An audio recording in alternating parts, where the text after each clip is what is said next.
Ready to use that Apple gift card to dominate Clash Royale? Let's get you those crucial gems. First, scratch off the back of your Apple gift card to reveal the redemption code. Make sure you do this carefully so you don't scratch off any of the letters or numbers. Now, open the App Store app on your iPhone or iPad. It's that blue icon with the white tap to open it.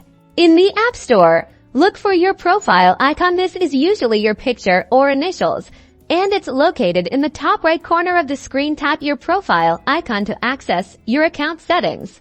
On the account screen, scroll down until you see the option Redeem Gift Card or Code. Tap on Redeem Gift Card or Code. Now, you'll see two options. You can either use your camera to scan the code from your Apple gift card, or you can enter the code manually if using the camera. Position the gift card so your device can scan the code if entering it manually. Tap Enter Code manually and carefully input the code as it appears on your gift card, making sure to enter each letter and number correctly.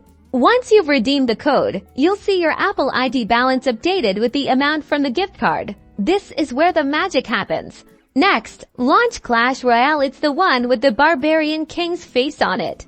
In Clash Royale, navigate to the in-app store. This is usually marked with a gem icon or a shop button. Find the gem bundle that you want to purchase and tap on it. Follow the prompts to complete your purchase. The cost will be deducted from your Apple ID balance, which you just loaded with the gift card. Confirm your purchase using Face ID, Touch ID, or your Apple ID password. Congrats! You can now use your new gems to boost your Clash Royale experience. Don't forget to like and subscribe for more Clash Royale tips and tricks.